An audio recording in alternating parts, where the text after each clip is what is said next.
It's a 911 call that changed everything. A very suspicious man who's been lurking around the woods around my house. What police didn't know at the time, he was on his own property, and when he ran inside his house, things took a deadly turn. I'm Justin Carter. This is TSR Investigates.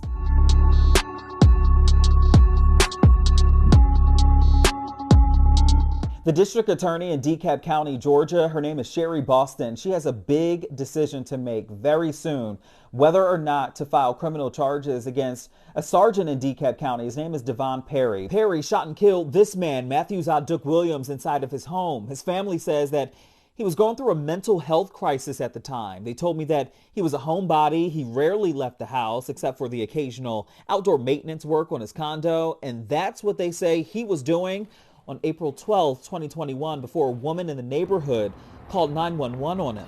What was that emergency? There's a very suspicious man who's been lurking around the woods around my house.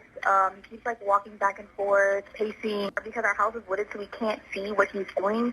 And I don't want to go outside, and I don't want to go walk around that area because I don't know if he's armed or not. All right. I feel like he's probably not. I think he's homeless. He wasn't homeless. Williams owned this land where he was spotted near his house, and he's owned the house for years. I guess I startled him, and he pulled a knife out, and he tried to cover it, because I guess of who I don't know. It's because I'm a small woman, and he just didn't find me a threat. Officers would arrive minutes later. I think he lived there though. No, no one lives there. No one lives there. No, our neighbors that live there moved out, and the owner has vacated the home to remodel it, so nobody is supposed to be there. Oh, okay. That caller was wrong, but Williams did have a knife in his hand that his family says wasn't unusual. And this day, his sister, Hannah Williams, says that he locked himself out, and it sent him in a panic. If you don't live here, man, I'm just kindly asking you just to leave the property, all right? And be on your way, okay? Pretty much make him come down the steps and tell him you're going to have to leave this place. And my brother was nonverbal from what we can hear on the body cam footage. But you know why we're here? Do you know why we're here? Yes, no? Do you know why we're here? A chase then ensues. Williams, still with that blue knife in his hand, he runs in an officer's direction, and then another officer fires a shot.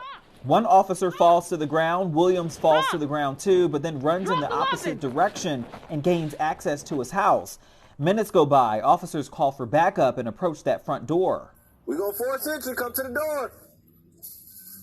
Please come out for us, boss man. What's the problem? How can I help you? I'm Sergeant Perry of the DeKalb County Police Department. They kick down his door. Sir, let me in. Put the knife down. Put the knife down. Put the knife down. Put the knife down. A single shot fired. Williams then kneeling behind an ottoman. He closes the door and police kick that door open again, telling him repeatedly to put that knife down. Sir. Sir, I need you to put the knife down. Calm down. Let's calm down. Okay? My weapon is down. You didn't identify yourself. My weapon is... Identify yourself, sir. I'm Sergeant Perry, DeKalb County Police Department. Okay? Sergeant Perry. I've identified myself now. No, not to the other guy. This is Officer Walker and Officer Morgan. We're here to help you. Police would later release a statement the next day saying in part, quote, Williams was lunging at the officers with the knife, causing that officer to fire. But that lunge is not seen in the body camera footage. But the second round of shots was enough to kill him. Officers never went in to check on him either, instead calling a SWAT officer by the name of Sergeant Swain, who said this over the phone. Because if you think he's bleeding out, then it's on us if we shot him to still provide aid to him. It'd be about an hour and a half before SWAT would even arrive and move in, and they found Williams dead inside. I can't imagine the pain he was in as he bled out on that floor. The pain as his organs shut down. The pain as he gasped and struggled for his last breaths of air. The fear of being alone, my beautiful son, who has never even been in a fist fight.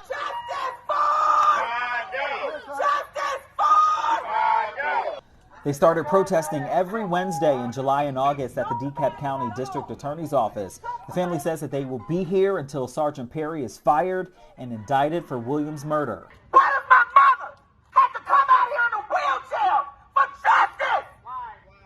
Why? Why does my mother have to even be The Shade Room did reach out to the DA's office. They sent us a statement to us last week saying in part, quote, "The case is open and under investigation in our office. We're currently reviewing the file and do not have a specific date to provide as to when a final decision will be made.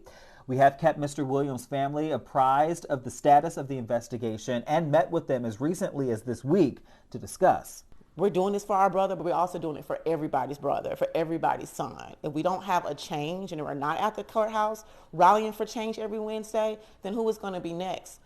We looked into protocol for the DeKalb County Police Department. Their handbook is extensive. It's very long, but what it did specify is that SWAT team members are activated when there's a hostage situation, or maybe there's somebody barricaded inside their home, or a sniper is involved. As the family waits for this case to play out, their GoFundMe has raised over $33,000 so far. They also say that you can text Zadok to 555-888 for more information and ways to help out their cause. For TSR Investigates, I'm Justin Carter.